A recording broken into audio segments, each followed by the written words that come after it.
All right, joining me now, the very distinguished Collins Janus, good friend. You can hear him a lot of different places. The founder of Moonlight Media Works. See, look at you go. You are starting something from scratch in this new world. Look at you go. Somebody had to do it. It wasn't like people were beating down my doorway. So, that's kind of the world we live in now, Matthew. You want something, you got to do it yourself.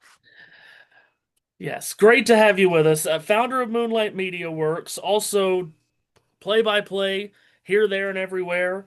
Uh, Executive producer of the Golf Shop Radio Network. Yes, Glad sir. to have you with us. Thank you. I was about to say I'm glad I could return the favor after you came on back in the month of May and basically laid out every single thing we needed to know about a great Indy 500. It was a great Indy 500. As luck would have it, it's very serendipitous that we talk as we record after the Brickyard 400, Yes. the other big race in Indianapolis. With just a few hours to digest that, let's start there. We were already going to have some NASCAR talk on this, which I'm very excited for. And this could go many different ways. Let's start with that. As I said, we're recording this on Sunday night, so the race has been over for, I don't know, maybe 4 hours or so. I already know what the conversation's going to be like in NASCAR Nation this week. Car sucks, track sucks, all of that. Playing the best hits, the greatest hits of NASCAR Twitter. Oh, you're telling me. Um, a lot of conversation this week about the crown jewel status of the race. Do we want to talk about that? Come on. Come on. I I think didn't Kyle Petty already do it for us? Isn't that how that works? If he says it, that's what we go with. Yeah. Well, see, right behind you is a picture of peak NASCAR, one of the peak drivers of peak NASCAR and peak Brickyard 400. Yes. What's happened? That was 2005. Uh, if yeah, that looks Yep. like 2005. What has happened over the last You 20 years? well, I think really because it's funny because you and I, we love the history of the sport, all the sports that we love to talk about, and you and I are no stranger to a rabbit hole or two when it comes to going back and looking through the build up to some of these events. And the beautiful thing about the Brickyard race in particular is it's relatively, just a couple years before I was born, and there's a lot of great information out there about the beginning of this event, a lot of great footage from the first time those cars hit the track. And the sad part about it is it feels basically, I will say, to the second win, the '07 one, because to me, that's where like it peaked for me as both as a fan, but I think that was a phenomenal race. If you go back and watch, especially that last sequence between Tony Stewart and Kevin Harvick in that race, I mean, that's some great old school mid 2000s NASCAR racing. I thought it was phenomenal. And as we all know, with this race in particular, you start to look at the very next year with the tire race controversy that has been played out and talked about ad nauseum. So I won't do it here, but it does feel like it feels like the perception of this event has been riding a roller coaster ever since. Because you and I are smart enough to recognize that just because the narrative has changed doesn't mean there are not isolated incidences in this timeline we're talking about of great racing. You can go back and pull different race. There's plenty of them. You can pull plenty of them. You can pull a great race with this car. The first one back with Kyle Larson and Ryan Blaney there. That was a great finish there. It seems to me that I think we're getting to a point now with this car more than anything else that's kind of shading the narrative, because I get it. People were out on Indy for a little bit there. They were okay with the road course. I was never okay with the road course, if I'm being honest.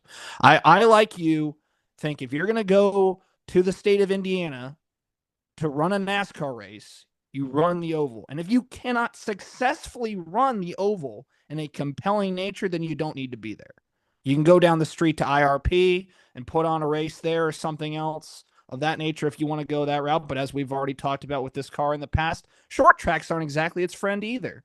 So I find it hard to put all the eggs in the basket of it's Indy's fault. It's not Indy's fault. It's not the driver's fault. It's not even the team's fault. It's just I'm at the point now where it's just the car. Like if you don't know what you're getting into with this car, I don't know what you've been watching. Like it can deliver at specific venues. We talk about the mile and a half ovals.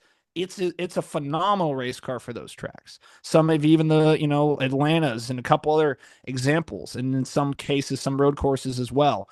But this car is a mixed bag, and unfortunately, this track is just not terribly conducive to action that's going to entertain everybody. And that's NASCAR's goal, is if they could just entertain everybody, then the world would be a perfect place for them. Yeah, see, and we already had planned to do this when we're doing it on Sunday night. Perhaps that's turned out to be a mistake on my end because I, I don't even know where to start. I mean, all Right. week long it was length of the races, which we're going to talk about when we get into the sports media part of this sports media podcast. Um, but we're doing NASCAR dissection right now. Um, it was length of the races, then it's is this race a crown jewel and should NASCAR be there and what kind of racing it puts on at this racetrack. And then just the race, and of course, as always, whenever there's a NASCAR race in Indianapolis, we have to talk about the attendance, even though the amount of people there today was probably about doubled what was at North Wilkesboro the previous week. We understand the optics of it. North Wilkesboro sold out to what, 30, 35,000. Mm-hmm. Indianapolis gets about 70,000, but it's a place that can seat 250,000. So everyone's going to look at it and say no one was there. And we know that's just not even Not close to true. the truth. But that's what the conversation's going to be like. And I'm just honestly so worn out with it. Like, I am so mentally worn out with all of the conversations that come from this weekend each and every year. And I think there are so many layers to this conversation, Mm-hmm. but I think another layer is for NASCAR fans of the age that the two of us are, we have only lived in a world where NASCAR is the premier North American motorsport series. We did not live in a world where IndyCar was the most popular.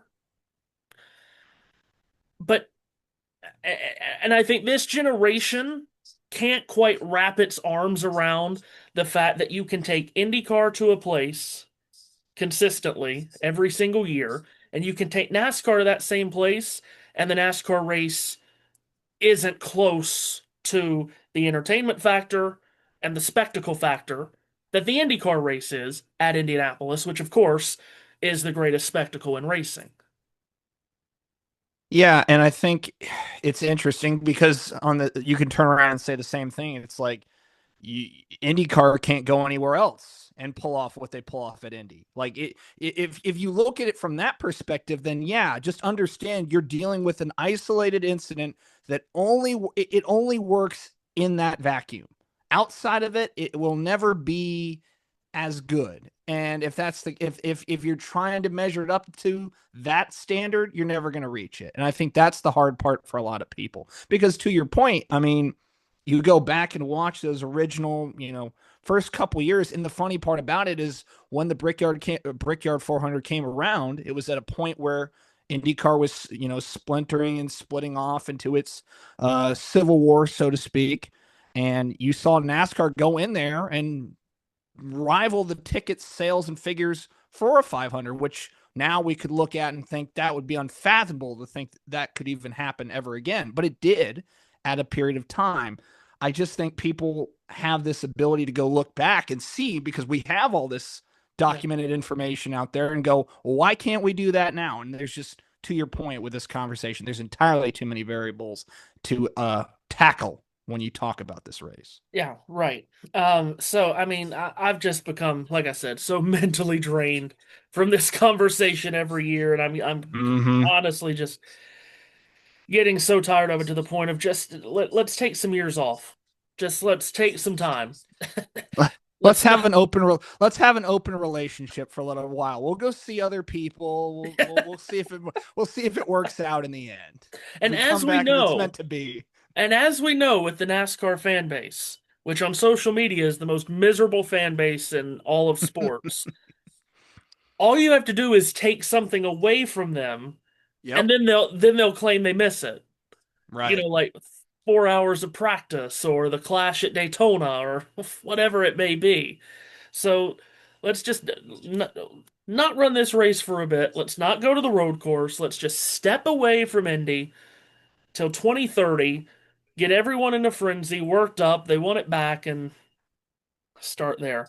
Um, let's go to the, as I said, the sports media portion of this sports media podcast. NASCAR, with the finishing of the Brickyard 400 today, it's the end of the TNT portion of the season. We go into the NBC slash USA portion of the season, which is USA Sports, not NBC Sports.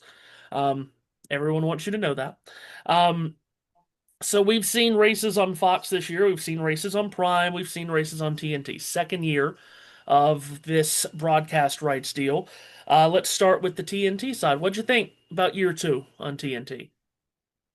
You know, I what I will appreciate first and foremost about TNT is you definitely get the understanding that they want to be a part of this and they want to succeed doing this, which I think is the first part. I think you can question the motives sometimes of networks when they get involved with some sporting events, and plenty of them have been well documented. The failings of a network carrying some sporting events and some series and leagues, but I definitely think TNT is, in this for the sake of continuing down into the future with NASCAR.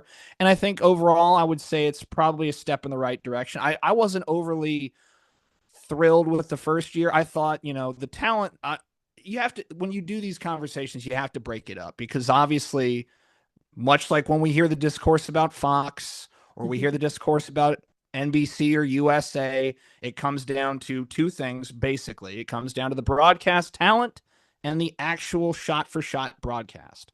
The broadcast talent on TNT, much of it is a carryover from what we see during Amazon's portion of the year. The difference being is obviously that the Amazon portion and the data and the shots and the sequences that they are able to pull together really excite the fan base. And I can't argue with them. I think it's a very strong presentation top to bottom. I do feel that, whether it be graphics or a couple other ins and outs with the broadcast on TNT, it's definitely a step down. But I think there's still a solid base there to build upon. And, I'm not sitting here going and casting any doubts about their intrigue or level of quality. I just think there's some things that I would fine tune a little bit. I'm not in love with the graphics package on at least the ticker in particular. That's probably my biggest hang up Well, with TNT. I you, mean, you have to get a it, magnifying glass to figure I out what know. lap it is. I Like, know. And I'm that can't be the case because I can like the other parts of it. I can like the broadcast team. I can like who they have on pit road or not like on pit road. But the one thing I need to have during a race to understand what's going on is that ticker, and I'm struggling with it. And to be honest with you, I just don't think it's a particularly strong bit of graphics. I think it's kind of blasé a little bit. I'm not yet 30, and we always talk about you always hear about the average age of NASCAR viewers being among the oldest in professional sports, and yet we're going to make the lap count as small as we possibly can on Hmm. screen. Yeah. You are right though about a lot of the talent is the same from Prime to TNT, but it really is two different broadcasts, isn't it? Because Mm-hmm. of course TNT produces it themselves. The Prime races are produced by USA Sports.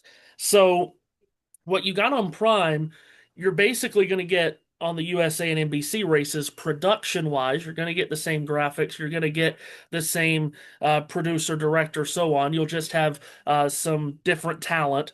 But they brought in Marty Smith on TNT this year. Um, Mm-hmm. like I feel like what they got with Marty is someone that obviously is incredibly passionate about the sport, Mm-hmm. and he's not. This is not an insult in any way.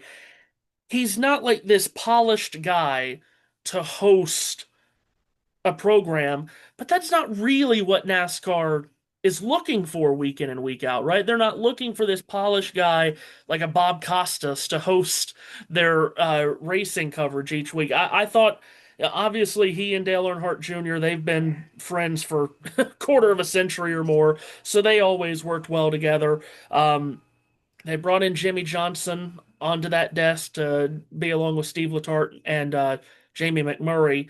I thought the studio worked well. It's also such a Mm-hmm. small sample size. It's just 5 weeks.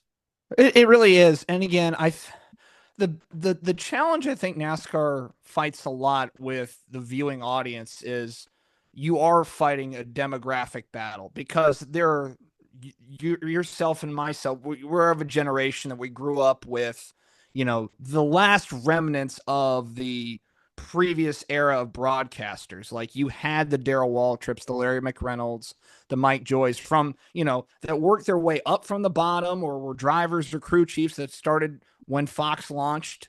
And, they had like obviously Mike Joy's credentials are about a mile long, but the point being is they still carried that charm, that that Southern hospitality charm, that kind of there's a little bit more shtick there. There's like Benny Parsons and all his great antics over the years and stuff, and that's a part of the sport. And I think the generations younger than you and I don't necessarily. I don't know if mesh is the word. I think some of it is tolerable, and I think sometimes the right person delivering that is half the battle. Because I think there are parts of people like Dale Earnhardt Jr.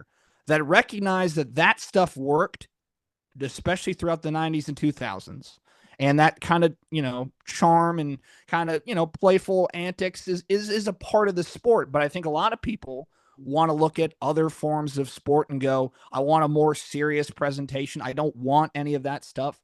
And I think that's a big disconnect between fans because I think the older generation, the fan base that still props up NASCAR, that older demographic you talked about, they want to appreciate that. They still enjoy that. They grew up with that. And I think that's the battle we're seeing play itself out more and more often because obviously we talk about Fox at the beginning of the year.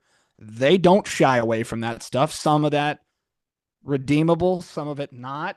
It's all in the eye of the beholder, I suppose, but it definitely depends on who's delivering and disseminating that form of, charm and entertainment on a serious professional sports broadcast. Yeah, and we talk about it being a small sample size of TNT and Prime, that it's just the 5 weeks for both of them, but it's the 10 weeks consecutive that Mm-hmm. we hear that same booth.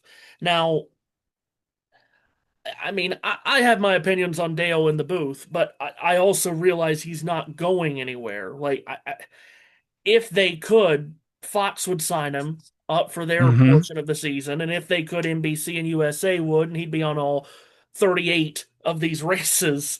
Right. If they had the means to do that and he wanted to do that, he could do that. Um, Adam Alexander in the booth, it's so interesting with Adam. I don't. I listened to Adam on the TNT and the Prime races. Is it just me, or does it sound like we get a different Adam on the Cup races than we do on the CW races?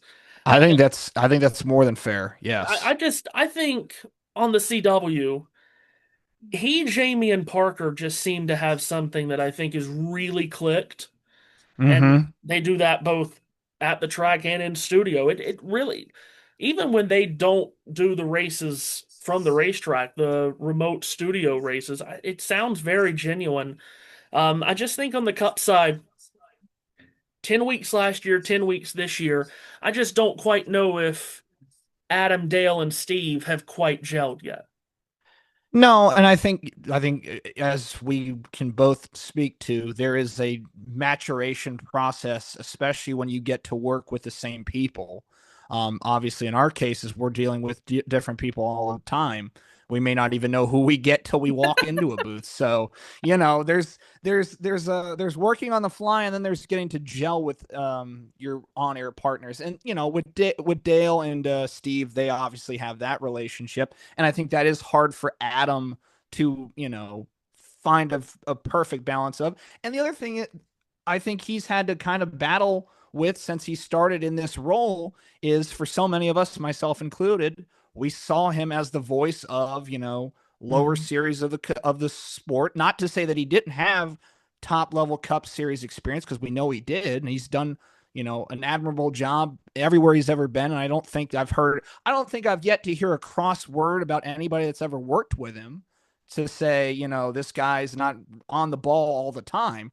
I just think he's had to fight the battle of, I recognize you as like the Xfinity voice, or I guess the Mhm. O'Reilly Auto Parts series voice. I realize I haven't said that a whole lot this year, so I've had to adjust in bringing that up on topics on air. But he's, to your point about the CW. I think that is, and I can't speak to it for a certainty, but that is somebody getting in the ears of those three and going, whatever you guys are feeling right now, stick with it, and just kind of nurturing that. And I think maybe Adam's dealing with, on the top side, he's got to do some more heavy lifting in different spots, and he's got to be responsible for more. With the CW, he's probably got a little bit more flexibility, a little bit more a little looser environment, I think. And I think it works. And I think it definitely shows that they're having a grand old time up there.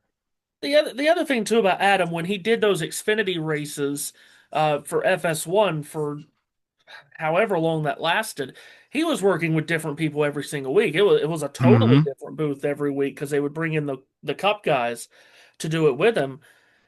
So I just think I get the sense on Saturdays with the CW races, those three work together on Mm-hmm. figuring out where the broadcast goes.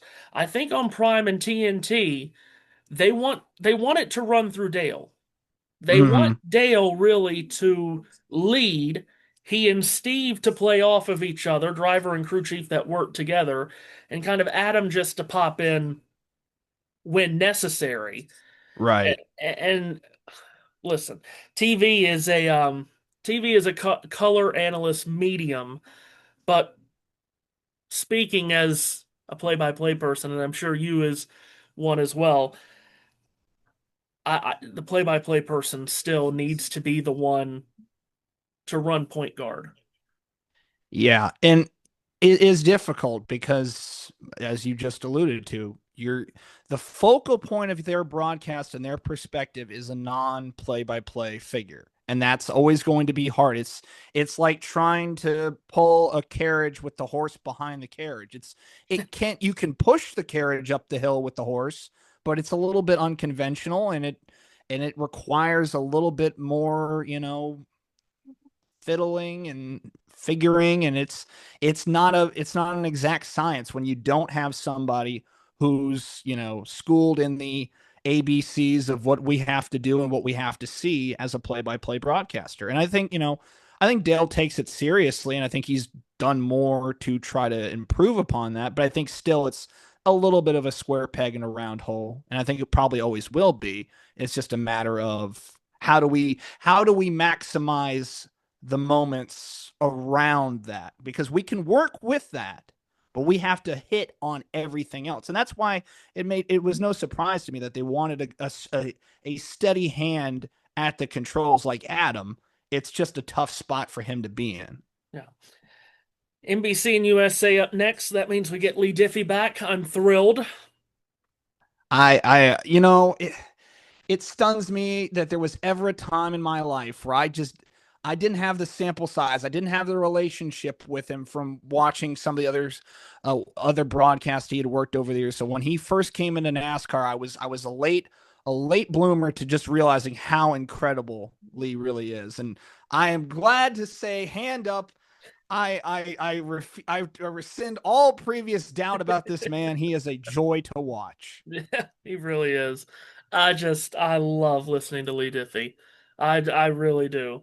And for the people that are still out on him, I don't know what else you want.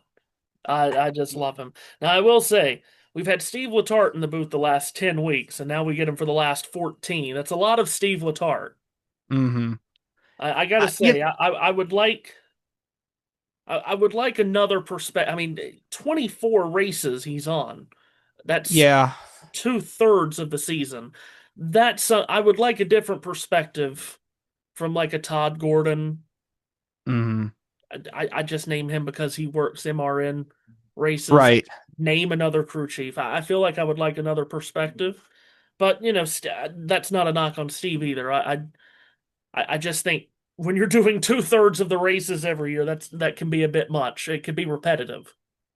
I do think it's an odd thing that we don't see more of a natural pipeline for some of those guys because it felt like a couple years ago we had a good group of options kind of waiting in the wings there that thought they might make the journey up. And you mentioned Todd obviously doing the radio side of things as well. But you know what's more jarring to me than Steve doing the last portion of the season for that long is the fact that on the Fox broadcast we still don't have Yeah. Larry McReynolds in the booth. And I will beat that drum until the drum breaks and they have to take it away from me because I again, not just for my own love of what Larry McReynolds always brought to a broadcast and still does in a limited capacity, I just like the breakup of the dynamic. I want play-by-play man, Hmm. driver, crew chief. And I get it. There's not a hell of a lot of guys that can do it as well as the two we've already talked about, but I think there needs to be another voice to your point to give, some perspective. And I would like to get guys that are actively working on some of these cars Yeah. that have maybe just gotten out. That Yeah. would also be great. I agree with that. You brought up Fox. Let's talk about Fox. Their cup portion of the season is already gone. They've got the trucks, as they always do, to the end of the year. Trucks just ran at IRP on Friday night. The last lap call was here, there, and everywhere. Mm-hmm. Truck booth is under a lot of criticism and has been for a while. Um, I mean, everyone's out on Fox, and it's been that way for a long time. Like, what? How do we fix it? Like, how do we fix what Fox does with NASCAR, whether it's Cup or trucks? Because, good gracious, everyone's out on it. You know, I feel like this is not this is an elephant. This is like taking a bite out of a whale. You got to do it one at a time. If you're going to eat the whale, you got to do it one bite at a time. Because I think you could do it. You could handle some of the problems incrementally, and people would come back around to their coverage more so if they did that. I don't think you can overhaul it and solve all your problems. I don't think that will work. I do think, you have to break it down like we talked about at the top of this.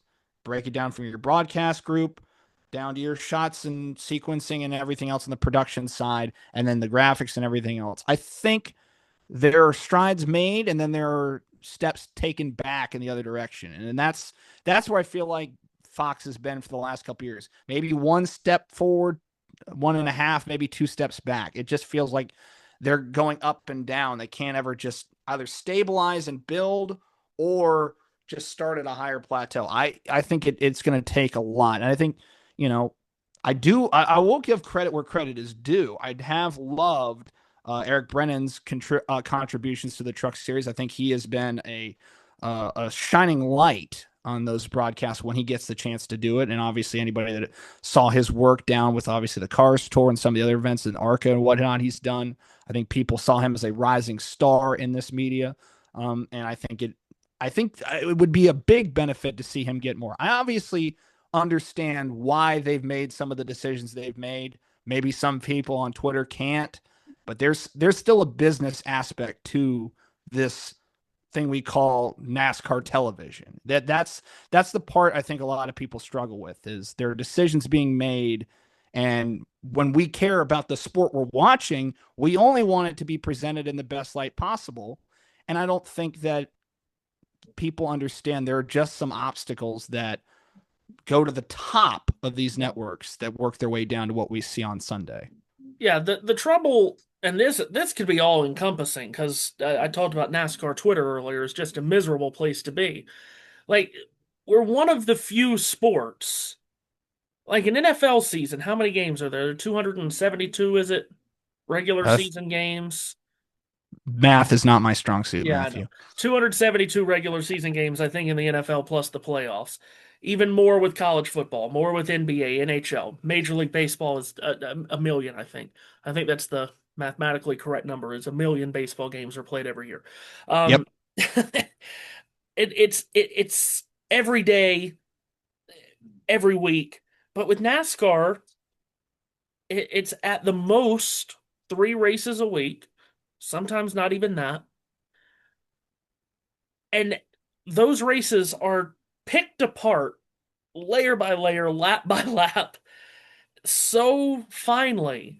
And that's what gets us into a lot of trouble. And we've got the Jeff Gluck poll. Was it a good race or bad race? Well, Hmm. there's no room to talk about any kind of circumstances in that. People either click good or bad. And we don't know why they click good or Right. bad. Um, but there was a lot of conversation, and I mean a lot of conversation, this week about shortening NASCAR races or the length of NASCAR races. You've had some people like Denny Hamlin, Kyle Larson, some star drivers talk about races are too long. And that was coming off the back of a North Wilkesboro race that was 450 laps. That sounds like a big number, but it ran in less than 3 hours. It led into the race today at Indianapolis, today as we record on Sunday night. It led into that race where, after all this talk, you had a caution late in stage one, a caution late in stage two, and created, like at the end of stage one to the start of stage two, I think there was combined one green flag lap across 28 minutes of real time Hmm. because they went green at the end of stage one with one to go. So you had one green flag lap across 28 minutes. The stage breaks at a big track like Indianapolis, they took 15 minutes. This this is fun. This is something that you can talk about NASCAR overall, but this is also a good sports media conversation because, as we know, these stage breaks, I would be shocked if they go anywhere. TV wants these built-in breaks. This is, and I know NASCAR fans hate being compared to stick and ball sports. Hmm. This is the equivalent of the TV timeouts. Yeah. And I have a hard, like, college basketball. Could you imagine watching a college basketball game and just the under 16 timeout went away? It's not going to happen, and it's not No. going to happen here, in my opinion. So where are we about the length of the, because it's a good point that this generation, and they want to get the average age of NASCAR viewership down. I think the average age of NASCAR viewership is about 58. I think the only real sport that's older than that is golf. Hmm. Talk about later as well. Um, they want to get that age down. You're not going to get the younger generation to stay tuned in across 28 minutes that has one green flag lap. You're just not. So what do we do? Because You know, shortening these races, I refuse to believe. I refuse to believe we need 300-mile races on Sundays. I'm sorry. no, because the other thing you have to consider is this is also a business of NASCAR owns racetracks that put on events for them all throughout the year, and they own a large portion of them now. So you have to consider the spectator that's in the stands as much as the one on TV. And I think that's a hard thing to remember when we talk about this as well. If you shorten a race to 300 miles, I mean, and you cut a race down to 2 hours and 30 minutes, 2 hours, 45 minutes, for crying out loud, some people have driven further than that in a day to get to the race than Absolutely. you're going to be for the event. I mean, as much as I enjoy the ease of, fellow, friends of mine or family members to go to a baseball game now, I blank now on some of these games and we're in the seventh inning. And I'm like, I just got here. I just got comfortable. I mean, I could go for a little longer. I get it. I get it. I'm not everybody else, but um, I think the biggest thing, and I'll bring this back to a topic that I touch on my show a lot, is I've seen with what High Limit does on Fox.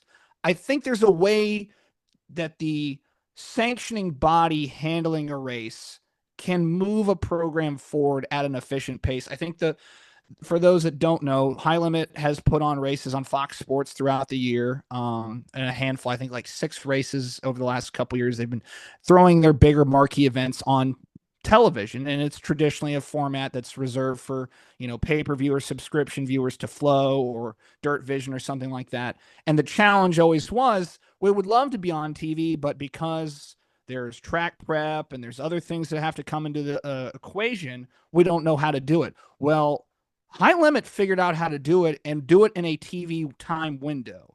And I think you've seen really great reviews of those broadcasts throughout the year already because they were already putting on a high quality broadcast to begin with, but the time is what really separates them from every other series that's running those kind of events. Even short track, asphalt series can't run as tight as ship as what we see with those high limit races that we see on both Flow and on Fox. So I think part of it is on the sanctioning body to go, hey, let's pick it up. Let's go here.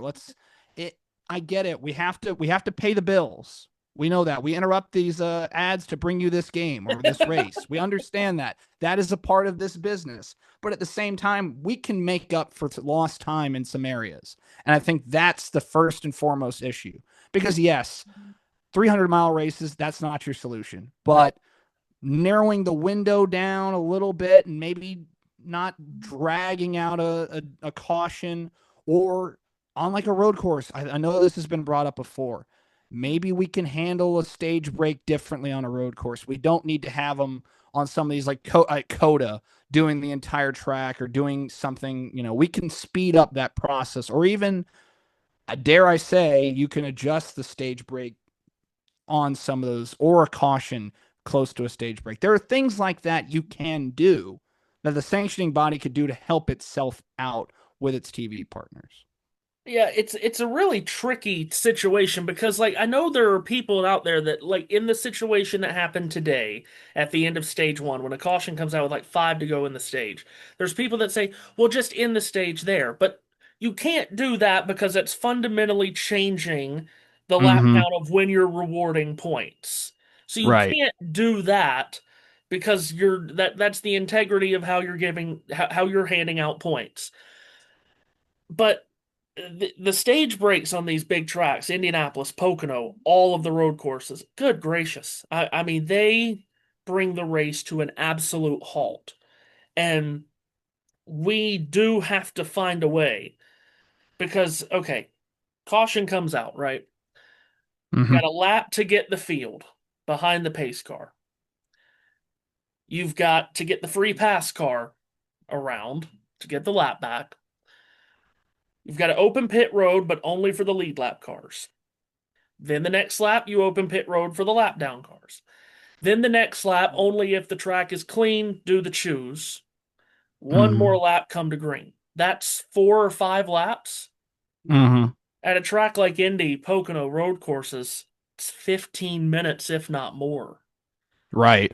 And you cannot like we said that this is like the TV timeouts. Mm-hmm. You won't find a sport where your TV timeout is 15 minutes. No. And I imagine if you took the incremental time that we're talking about in these stages and you added it up, you could lop a big chunk off Half an in hour. that time, and that dead time, yeah, easily a half hour out of a broadcast. So if we're saying 3 hours, or we're down to probably closer to 2:45 or something like that. If you're like at 3:30, then you're at closer to 3. I mean, you could do yourself a lot of favors if you could find the solution to that dead time, because that's really all people are complaining about. They're not necessarily sitting there bored watching the actual laps tick off, Hmm. but they are put to sleep by the time it takes to even clean up a very simple caution and then start the process you just laid out, especially for any of those debris cautions or any of Yeah, those slight contact that's a sanctioning body issue. That really is. And yeah, that's where it starts. yeah, yeah. That's exactly right. So hopefully we can find a way because this is, as a lot of things do with NASCAR Twitter. This is something that has started, and we fan the flame, and now it's a wildfire that's going Hmm. on. And because again, you had Denny Hamlin complaining that North Wilkesboro was too long of a race, but it finished in less than 3 hours. Right. Um, and to your point, we talk so much these days about the TV audience, but the, the at track, the people that are at the track attending the race have to be taken care of. And you Hmm. can't tell these people that could travel 3, 4, 5, 6 hours, or maybe even fly out of a different Hmm. state and spend all the money that they do and all the time to get there. You can't be giving them 2 and 2.5 hour races every week.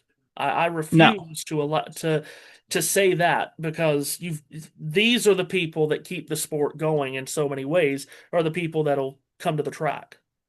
Those are the people that are camping out for a week. Yeah. I mean, I don't have to tell you, in this part of the world, they come for the 600 and they're here for sometimes longer than a week.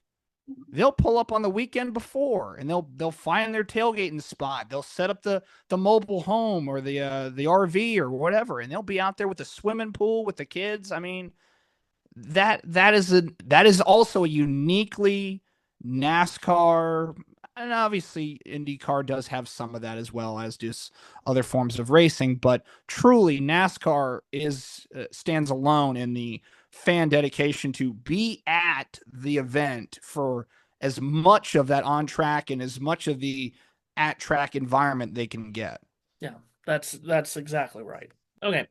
I want to keep going on a little bit of racing here before we go to the stick and ball sports.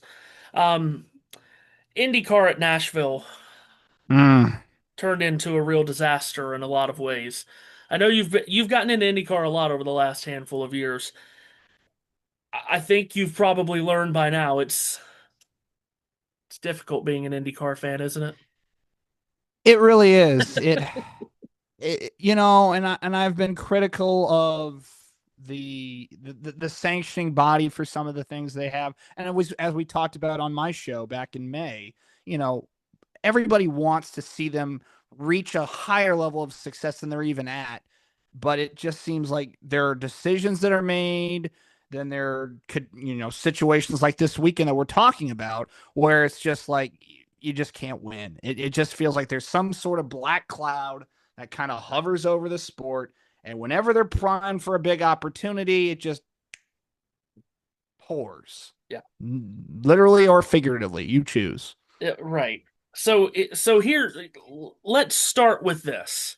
All of this started by Fox, not really IndyCar, Fox looking and saying, we have this once in a multi-decade opportunity, and we know that Mm-hmm. Fox now has a piece of ownership of IndyCar, of a World Cup in the United States having its final at 3 p.m. Eastern Time, will end around 5:30 because of the new way that the Nielsen ratings work, plus this World Cup that we all knew was going to be huge with ratings. I don't know if we knew how big it would be, but we knew the ratings for this World Cup were going to be massive because of it being in the United States, because of it being the biggest World Cup ever.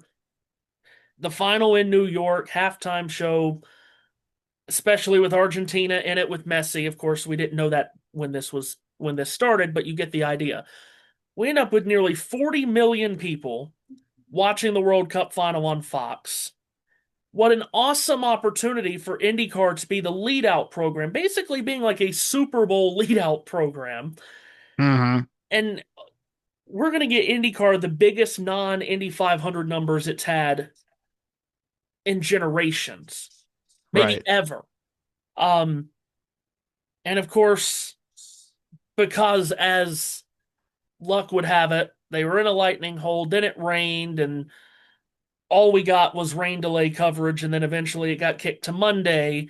And then they really made a mess of it by shortening the race by 100 miles because of the temperature on a Mm-hmm. Monday afternoon in Nashville.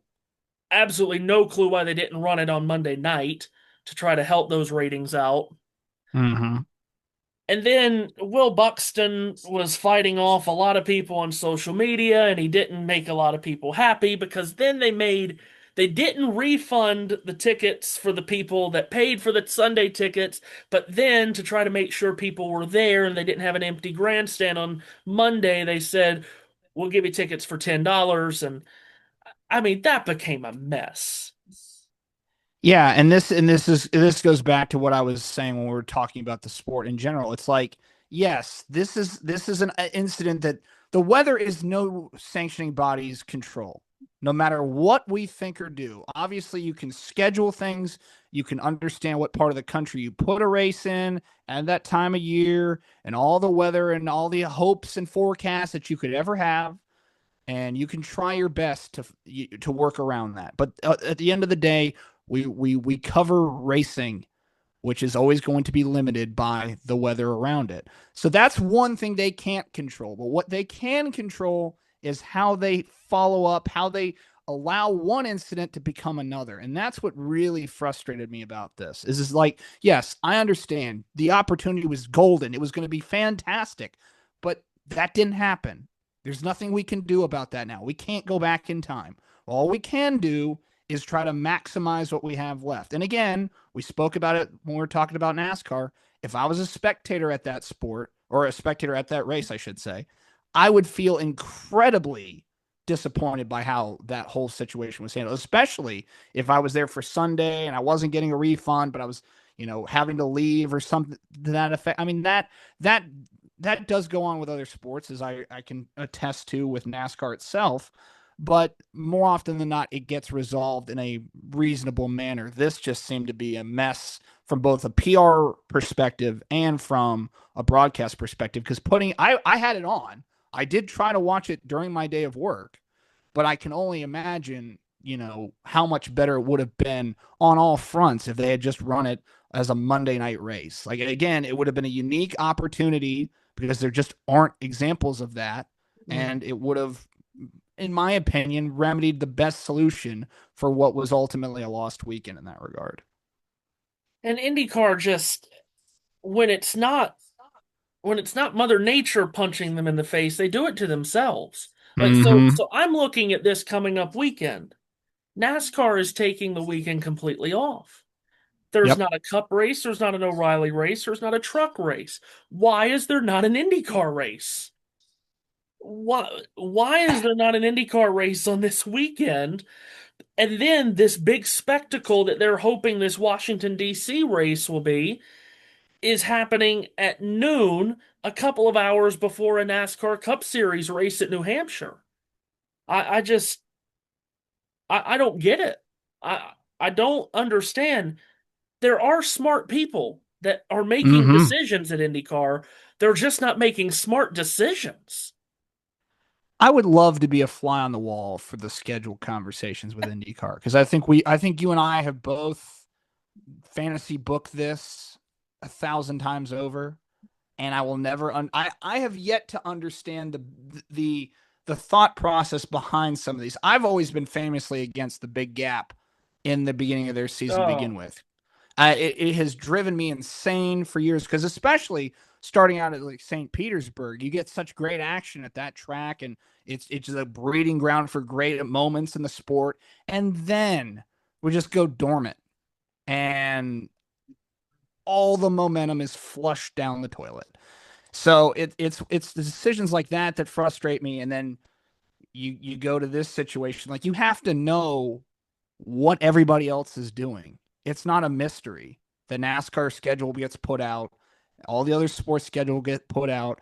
We're not waiting for LeBron to figure out where he's going to go to figure out what we can do with the schedule. We have this in advance. So it is frustrating because it's again an opportunity missed by a sport that needs every opportunity to go its way to begin with. It is fighting up out of a hole. That's just the way it is. and I've said this multiple times about IndyCar. They should be scared to try nothing. Like Mm. they should be willing to try whatever they can to get some of these ratings up and to get positive momentum. So here's the next question that I'm going to ask with IndyCar. Why is it this goes for any year and even this year with the World Cup? Home Run Derby is of course on the Monday of MLB All-Star Week. Then you have the Right. All-Star game on Tuesday. Hmm. That Wednesday, there's no MLB games, there's almost nothing in American sports. What is there? WNBA regular season. Yeah. Essentially, that's it. Why would IndyCar not run a race on that Wednesday night on Fox when nothing else is going on other than the ESPYs and who cares about those anymore? Like, why not try that? Well, and you're a better person to answer this than even myself.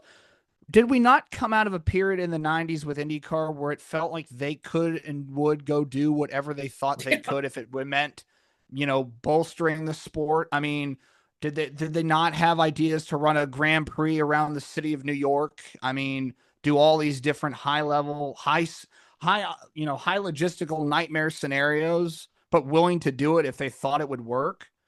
I don't know where that is, but really it's not like you're not the traveling circus that NASCAR is. With the number of races you run and the number of teams that you bring, you don't have the same logistical obstacles that NASCAR does. So if you wanted to run a Wednesday, why not? Give it a shot. Go do something. You don't run every weekend to begin with. Right. And if you want to really put yourself in a prime TV audience, go ahead and try something. And again, to your point, it is July. It is a month that a lot of people are out of school Mm-hmm. and people take their vacations around. It's just a numbers game at that point. You have the opportunity to say, "Hey, we can't run a Wednesday race in, I don't know, October, or we can't run a Wednesday night race in March, but we could sure as hell pull one off in July." Yeah. It seems again a missed opportunity. A number of places that you could do it at too. And Mm, yeah, Milwaukee, Iowa, which they don't go to yeah, anymore. Chicagoland, Richmond. That's another part of IndyCar. They are not in the southeast, outside none. of St. Petersburg. You could do it. Richmond. I mean, there's so many places. And if the Wednesday night is such a huge deal for it, and you don't want to travel, I don't know why you couldn't run them at IRP even. But You you you could do that. I mean, and again, if you're going to build gaps into your schedule, why not give yourself a marquee event to mhm. build a gap in around? Like, yes, I understand. I spent part of this segment talking about how I hate the gap, but if you build this thing up properly and make it a marquee spectacle. We talk about this all the time with IndyCar. Nothing they do throughout the season has the brand recognition or value of the Indy 500. So how do you go about building something like that? You have to find an event, separate it from the rest of the season because Indy is a separate event from the rest of the IndyCar calendar with the way we build up the entire month around that one race. We can't do that with, the other 16 or 17 races in a season. But if you give me two or three tent pole events, crown Mhm. jewel marquee events, Yeah. then you could really set yourself up on that schedule to go, we're going to take this time. We're going to plant a flag on Wednesday night. This is going to be ours, like the NBA took over Christmas Yeah. or, the NFL took over Thanksgiving. We could build that, but we got to start somewhere. Yeah. Yeah, that like I said, they should be scared to try nothing right now. Mm-hmm. Let's move away from the motor and wheel sports. Let's go to the stick and ball. You're a huge baseball fan, I know. Um, a lot right now in the baseball TV world. There's been some reports over the last couple of weeks that World Series rights, a lot of people are interested. Fox obviously wants to keep it. There's talk about ESPN and Disney wanting World Series rights. Talk about Netflix. That makes people shudder, I know. Um, what do you think? World Series has been on Fox for a long time, more than a quarter century straight of World Series on Fox. Um, and of course, Major League Baseball is in such a weird spot because 2027 season doesn't exactly seem likely right now. No. So, what do you think about Major League Baseball on TV? We spent part of this podcast talking about one of Fox's properties that, has been maligned over the last couple of years for its, production, for its broadcast quality, for everything else. I don't think that definitely doesn't apply when we talk about the baseball aspect of it, because I think Fox baseball still holds a real, electricity to it. When you get when you get, if it's Davis and Smoltz, or even going back to Buck and McCarver and all those great broadcasting events. I saw a clip back today, I think, of the Giants and Royals World Series. Not exactly two of the most popular franchises in Major League Baseball, but yet there was such a gravity to what that broadcast meant in the World Series. It still does, and again, it's dependent on the teams and dependent upon the environment in which they play in. But I still think there's a great value to having Fox and that property behind baseball. Now, I will give credit where credit is due. There are people that are trying to build, their credibility with the sport up. I think NBC in particular has kind of grabbed that opportunity with what they've been doing. And there's still some things we could sit here and nitpick on about, just personal choices for some of these broadcasts. But I think obviously you and I are both a big fan of Jason Benetti and what he does on a week to week basis, not just in baseball, but what he does in football and everything he does. So I think that's a much welcomed avenue to baseball broadcasting again. ESPN to me is the weird part in all this, because they have a very bipolar attitude when it comes to baseball. And that's probably the nicest way to put it, because I, like a lot of people, even forgot they were going to do a couple of broadcasts. And I say a couple, like it's not one or two, but it's still a very limited sample size from when they got out of Sunday Night Baseball. So I don't know what their motivation would be if they were interested in getting now get maybe they're like, we don't want the responsibility of all these games. We just want the World Series. I mean, I'm sure that's an easier sell, but at the same time, if I'm Major League Baseball, I want somebody who's, got a track record and is proven that they've done it well. And ESPN just lost one of the main voices of baseball on ESPN for basically my lifetime. I mean, Yeah, Carl Ravitch has covered a lot of ground in the time that I grew up as a young baseball fan to this point. So again, that does factor into how much an audience is going to trust you for a broadcast of a big event like that. yeah, it's so interesting. ESPN this season getting out of Sunday Night Baseball, they've had these midweek games. They used a rotisserie of broadcast teams, and now, like you said, they're in this World Series talk, and it's very strange. It's like, where does this come from? Because last year we were talking about they were ready to just wipe their hands for Major League Baseball and be done with it. So this is a bit of a surprise, but I think it's extremely interesting what they could do with it. You know where I'm going with this. If ESPN gets the World Series, first off, they need to put it on ABC. Mm-hmm. Still something about over-the-air television.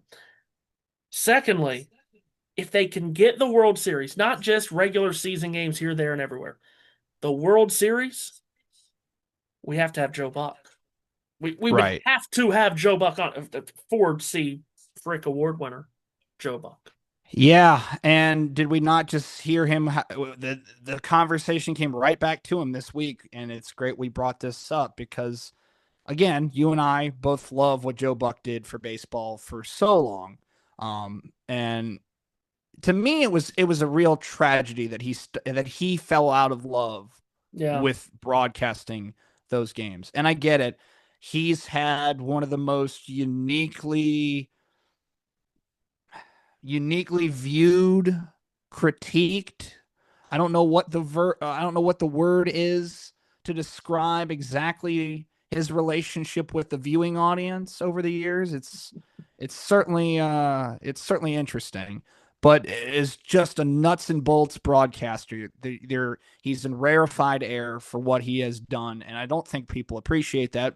People like us appreciate that. You talk to any broadcasters and people in what we do for work professionally, they will sing the praises of that man, and obviously we do as well. It's just that would be now you want to talk about a surefire way to rebuild some like immediate Yes. credibility with what you're going to do.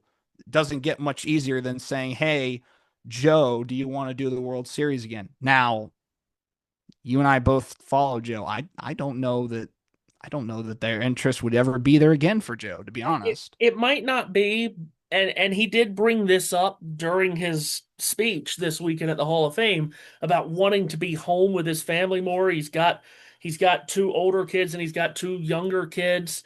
He wants to be, but if it's just the World Series, Mm-hmm. you make the regular season. He could do one or two regular season games, right? He did one earlier Right. this year. He did one last Yep. year. He could do two regular season games, do Monday Night Football, and then just the World Series. Right. Please, Joe. Please, Joe. Joe, I know Joe Buck is listening to this He's podcast. listening right now, so make the pitch. So please, Joe. Joe Davis is Joe Davis is spectacular. Phenomenal. Joe Buck clears everybody currently in baseball. It's just that simple. Well, Everybody. okay. See, this is where it comes to. Yeah, I know. And I just look. I just spent the portion of this broadcast espousing the views of both the joys of Benetti and Davis, who I love and adore what they do with their broadcasts as well. So I get it. It would be tough for a guy like Davis who's just been on such a meteoric rise to the top to be sidelined, and the one guy he came in and Yeah. replaced goes right back to that seat. That would be a moment, wouldn't it? Also, I'll say this too. Whatever ends up happening with this and the possible lockout's gonna dictate a It's lot of not this. looking good. It's not No. looking good. And that's gonna dictate a lot of this. I would love a rotation. Fox Mm-hmm. 1 year, ABC the next. First off, that would be like when NBC and ABC rotated it in the 70s and 80s. So that'd be great. No Howard Cosell this time around, or Vin Scully, but it would. I would enjoy that. Netflix cannot be allowed to do this though, right? Like, No. good God in heaven, Netflix It, cannot be allowed to touch the World Series. I mean, even the Home Run Derby, which I don't know many people care about anymore, they just were horrible. it I will give my because I did watch the entirety of it, and I don't know too many people that did, but I know I did. I will give credit where credit's due. I think they also had to deal with a format change this year, which was interesting. Some people liked it, some people didn't. A lot of people were concerned about that. I think from the actual, if you enjoy about the home run derby, the process of hitting home runs, then Netflix did a fine job at showing you the home runs. That's it sounds silly for me to break it down like that, but sometimes you have to start at like A to get to B to get to C.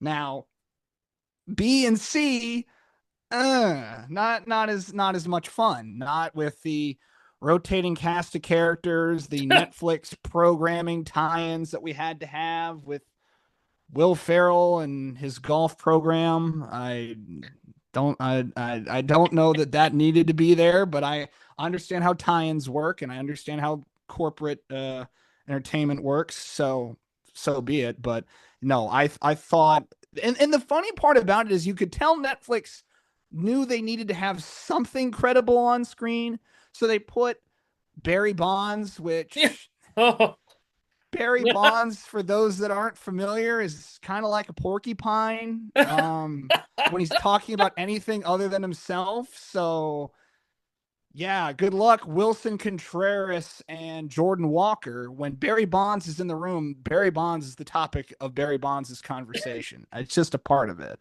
yeah. So I don't entirely get their line of thought process there with the talent selection either.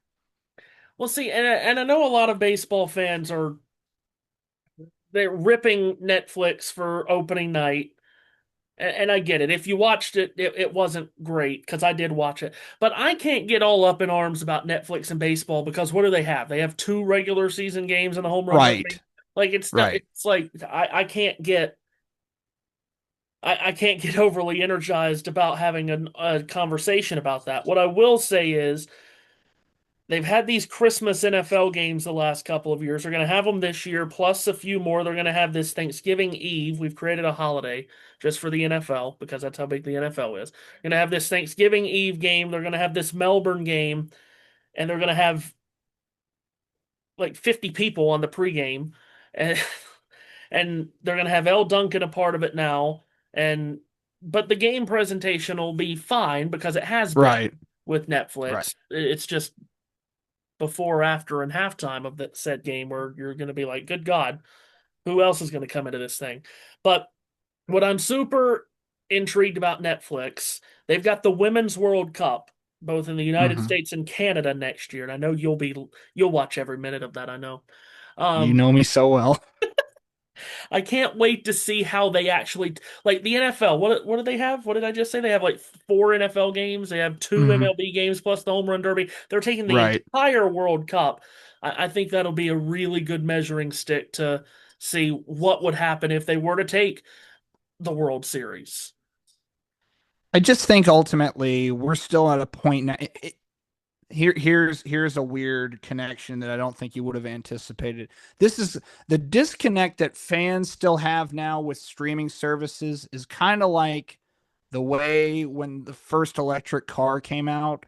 I think a lot of people were really intrigued by the concept, but then they thought about all the logistical hoops about how, we don't have the ability to have 50 million electric cars out on the road right now. We just don't, and we still have to get to work. We still have to get to the game. We still have to be able to watch 162 of these things if we want to.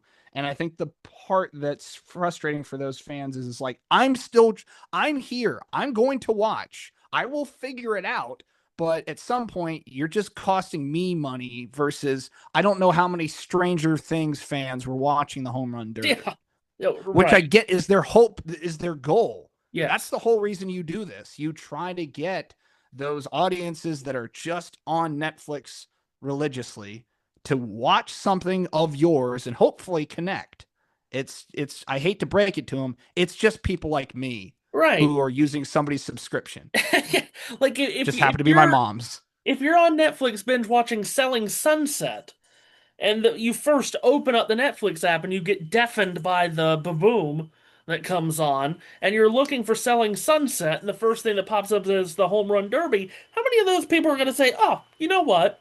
I was going to watch to see all these celebrities buy $15 bajillion houses, but I want to see how many home runs have been hit tonight by baseball player that I've never heard of." It's like going into a grocery store and being like, I really need to buy potatoes. But instead of buying potatoes, what I'm actually going to do is I'm going to buy a fish. I'm going to buy a fish and I'm going to take it home and it's going to replace the potatoes I needed for my meal tonight. I'm going to have fish as a side dish. I don't know how that works out. That's kind of what they're hoping for. Yeah, well, yes. Anyway, I'm really laying these real world examples out at you, aren't I? it's just better than anyone I know. Uh, you mentioned Carl Ravitch. Now, okay, I talking about layoffs is a very slippery slope, I know. Mm-hmm. But this is a sports media podcast. At some point, we were going to talk about this. Let's start with the Carl Ravitch piece. He'd been there for like 33 years. Now, you can Mm-hmm. feel however you want to feel about what Carl Ravitch did as a baseball play by player. Not my favorite. But he was a well respected person for those 3 decades at ESPN. He did so much for ESPN. And the idea that those 33 years ended for him by a reporter calling him, asking him for a comment on him being laid off, which he had not even been informed of, that's a Mm-hmm. really slimy way to do business. Like that, I you can't help but feel terrible for that man. That's where he has made his. made his livelihood for 33 years, and for it to end that way, that it really just puts ESPN in a terrible, terrible light. It does. And, I think one thing you will give credit where credit's due is he handled it as professionally and respectfully as anybody I've seen in that situation. And, I'm sure he's sitting there going, I had a 30, plus year run with the company. That's a lot harder to do nowadays. The days of spending 30 years at a company of any kind, it seems like, or maybe an uphill battle. So I think there's probably some solace in that. But at the same time, if you're Carl Ravitch, you had to look around the room and go, a couple years ago, there were a lot more people in this room with me. Mm. And the guy over there is gone. The guy who sat next to me is gone. The games that we used to do are gone. I wouldn't be totally stunned if at some point he didn't start to think this isn't looking great. And the sad part is he did have work outside of obviously what he meant for baseball.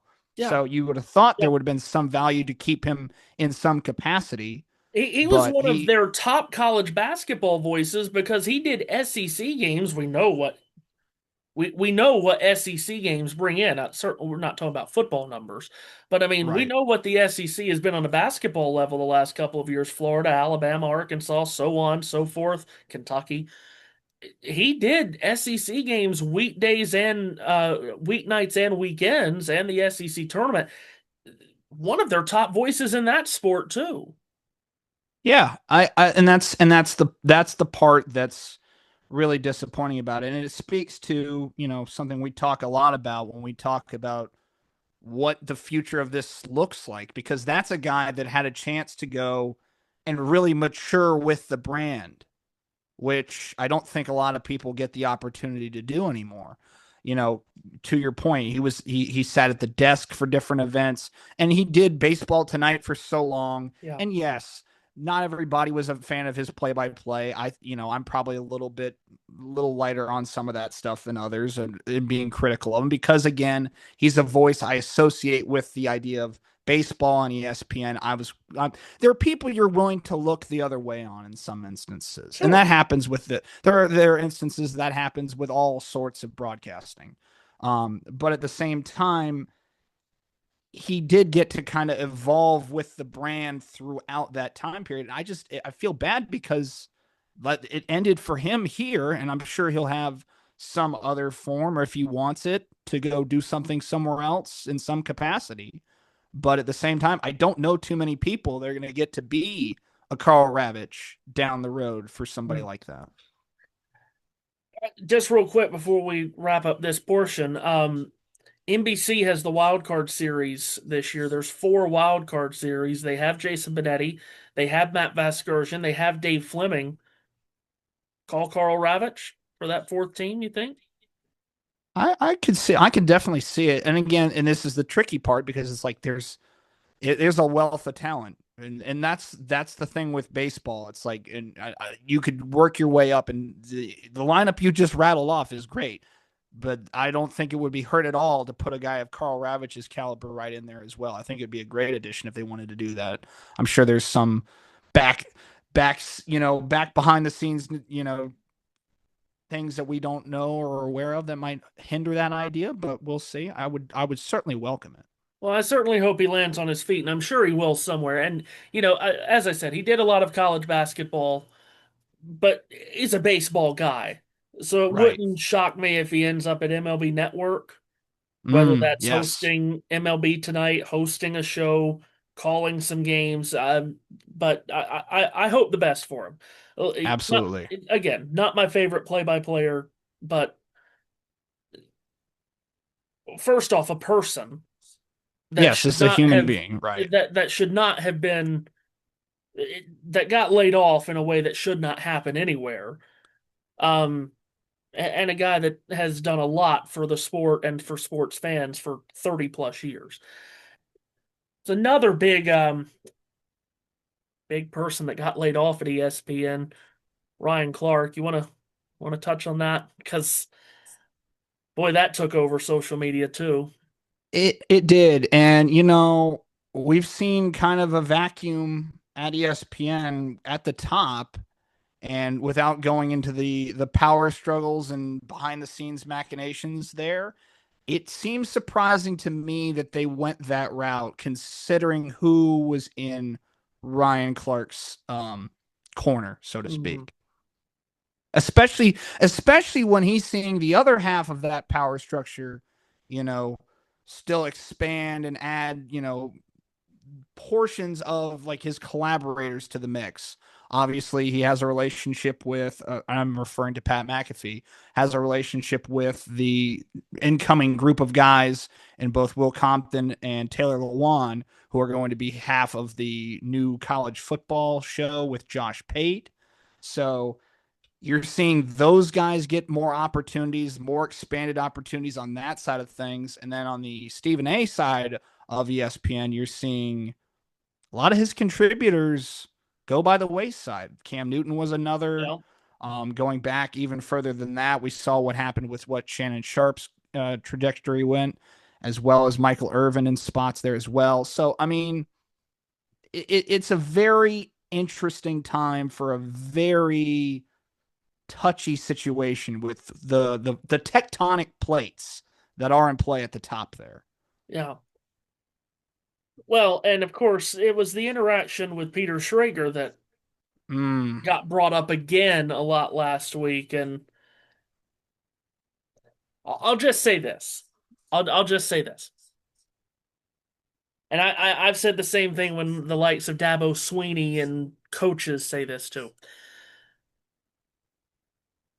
Please, us as sports fans, we know, and other media, not only just sports fans, other media people, we hmm know we didn't play the game.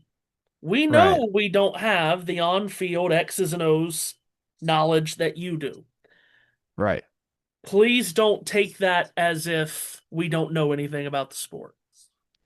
Yeah, it's something that, and if you put here's the other obstacle to it as well. A lot of us, not speaking for all of us, but a lot of us grew up wanting to go a path of, maybe playing a sport in a collegiate level or a high school level. Even all those dreams you have as a kid, you play, you work your hardest, things don't work out. It's a mathematical number that comes out. There's stats about it all year, from when kids start playing at a youth level all the way up to high school and everything else. The percentage that those that make it to that next level is so small. It's razor thin, but the passion and the energy and the information and the brain, like the body may not be there for so many people, but the brain is there, you know and on the broadcasting side of things, when you are paired with people that have that on field experience, you have to work hard, and you have to work harder, because you have to be able to put yourself as close to that experience as possible. You can't replicate what it's like to take a halfback draw on 2nd and 8 on the 45-yard line in a playoff game in January. That I can't do that. There will never be an experience that will replicate that for me. But what I have to do in my role, and again, it's all roles. Ryan Clark is there for a role to accentuate and explain what that's feeling like. And then there are other people sitting around him on that desk who are there to fulfill their portion of the analysis of this matchup or this story or this, headlines, so to speak. They all have a role to play. And as long as everybody's respecting their roles and respecting the fact that he can talk about what I know and I can talk about what he knows. I would never push back on somebody from an athletic perspective, questioning, the process by which we came about collecting information or getting a source or getting a story or something like that. I would, by all means, they are human just like you and I. So it's like they have as much right to that information and ability to do it as good, if not better than us as well. So I can't push back on that, and I would hope that they take that same tact. It's a hard thing we have to work within in this line of work, and you just hope that everybody is on the same page and respectful. And unfortunately, it happens time and time again where those lines get a little blurry. for sure. Ryan will end up somewhere. There's no doubt about that. Um, Absolutely. okay, last thing, because I've kept you for already over an hour. Having a Um, ball. you're very deep into the golf world. So Yep. we just came off the Open Championship, last major of the year. It still boggles my mind a little bit that we have all the majors within like a 3 month gap of the four. That's crazy to me that the Open now finishes up our major season. Ratings up for NBC, 4.3 million views. That's always a difficult final round to get with the Open because of the time of morning that it comes on at. But 4.3 million for the final round of the Open on NBC. Most watched final round of the Open since 2022. That's Mhm. even more impressive when you think there weren't a ton of really major superstars up there battling for the championship. What do we take away from that from the last major of the year? Well, I can give you the easy perspective of it, which is to say that a lot of people were disappointed with the overall coverage of the Open. And again, It I was think on NBC.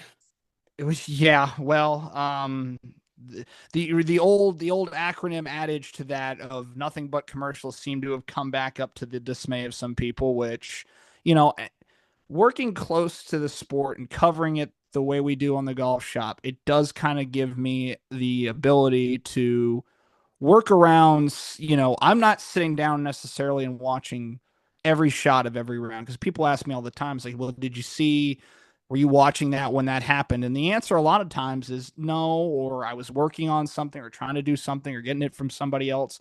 I get the perspectives of a lot of different people in my role. So when I had to go back honestly and look through some of the comments about it, because again, NBC is a partner and they been putting on these broadcasts for a while, and we've spent time talking about it on the show, the different levels of quality of who carries what during the year. And I had to go back and look because the reviews about the actual coverage itself were scathing, to say the least. And it is a challenge. You did lay out that there are some logistical challenges to what they have with the time difference, and we deal with it as well. We call people up across the pond and plan the logistics of some of that. So I get that, but it does seem to me that they're falling further and further and further behind the other broadcast partners in golf, especially on the major front. It just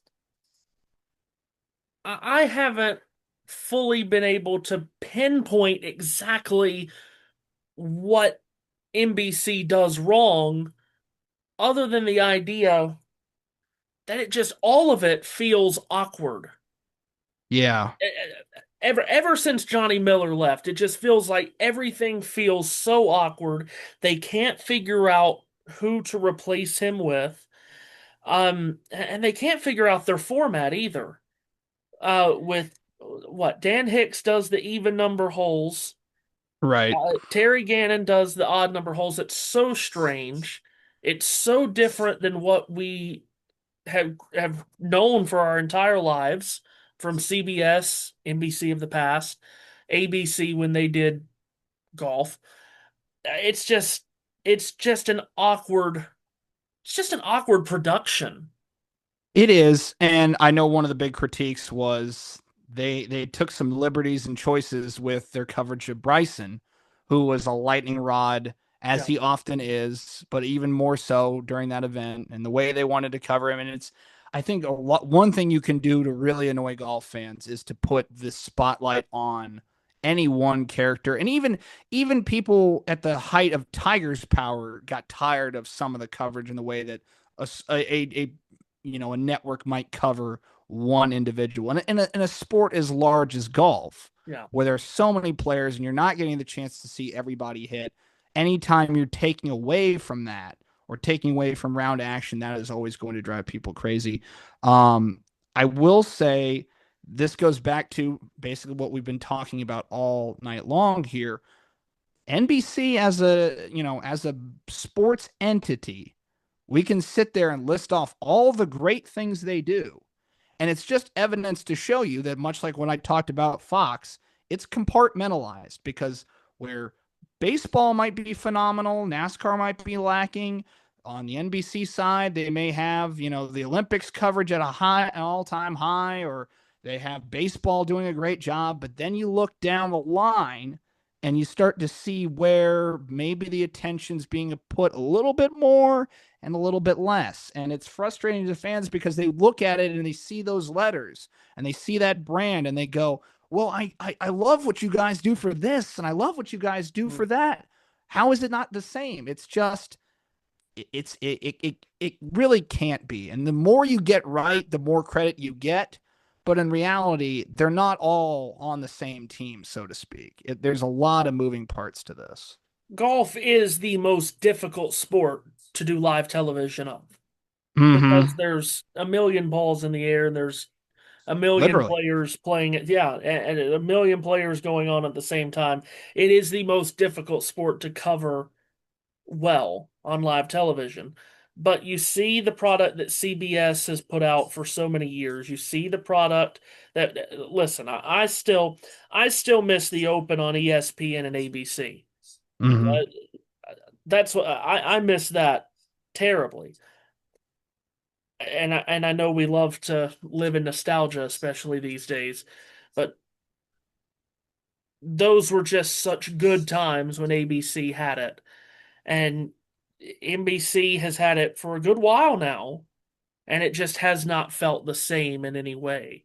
But the NBC's golf coverage as a whole just it does not it just like I said, it just comes across as awkward.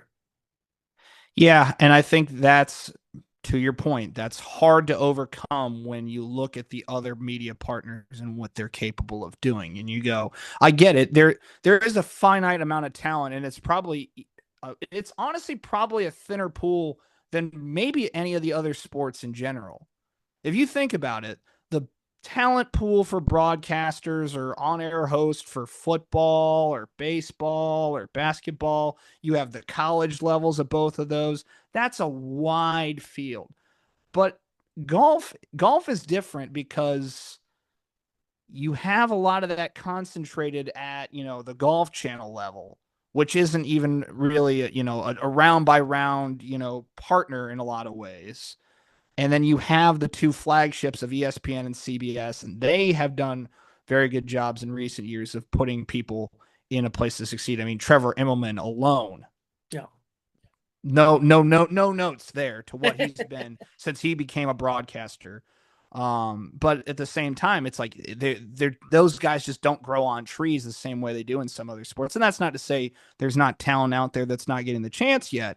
But from the people that they're sourcing now, you can definitely see the tiers of, quality, so to speak, when it Yeah. comes to those right now. It's abundantly clear. Yeah, that's for sure. Okay, this has been a lot of fun. Um, your Red Sox are world beaters now. They're gonna just beat everybody. They're gonna win the World Series. You know, we're living in interesting times here. I have to say that we live in unprecedented times. This is a team here that a month ago was dead. I left them for dead. I really did, and it's the first time I can honestly say in the middle of a season that I thought there was no way up. Glad I was wrong, because the last month has given us back our summers as Red Sox fans, so that is a positive. And the deadline will be will tell all the tales, so to speak. Even at this point, all I can hope for as somebody watching is that there's a concerted effort to make a play to continue to climb, because the American League, as we've seen all year long, is not very good. And while people go, why would you want to push to make a move to be taken out by anybody out of the NL? I'm like, you can't think like that. If you're a major league organization, you can't sit there and go, guys, we can't do the deal. We can't get Zach Neto over at shortstop. The Dodgers are coming for us in the World Series. They're going to be sitting there waiting. I mean, if you start thinking like that, sell. Just go home, pack it up, and start a crossword. I don't know. Do something. Do something with your time other than running a baseball team. So I hope not the case. I hope that they are making efforts. And I think they started last night, late last night. But at least if they don't win the World Series, your Hurricanes are still Stanley Cup champions. I'm so glad you brought that out because look what came in the mail the other day. Oh, It's got it all right there. Yes, it's a grand time to be a fan of one of Tom Dundon's teams. I should say that. very good. I don't think Trailblazers fans are feeling that same Well, kind of love right now, but no. give it time, maybe. Give it time. I don't know. Wrap it up with self plug. Tell everybody where they can find you. Yes, so if you want to check out the show that you have been featured on previously and hopefully will be again, it is Moonlight Media Works on YouTube. That's all one word up there. You can find us there. That's the main platform by which we do all the content. We're also on Spotify and Apple Podcast for all that fun stuff. Also on Twitter under those names as well. So if you want to follow what we do, we appreciate everybody that comes aboard to watch it because Matthew, you know this all too well, and you're much of the reason why I got into this, path of doing it on my own. Anyways, it's an uphill battle, but it's a labor of love. It truly is. Yes. In a world where there are millions of content creators, we just added two more. It's fine. It's fine. There's plenty of internet to go around for everybody. Yeah. Collins, thank you again. And we'll do it again soon on both of our channels. We'll do it again soon. Absolutely. It was a pleasure. It's a standing invite. All right. Thanks again.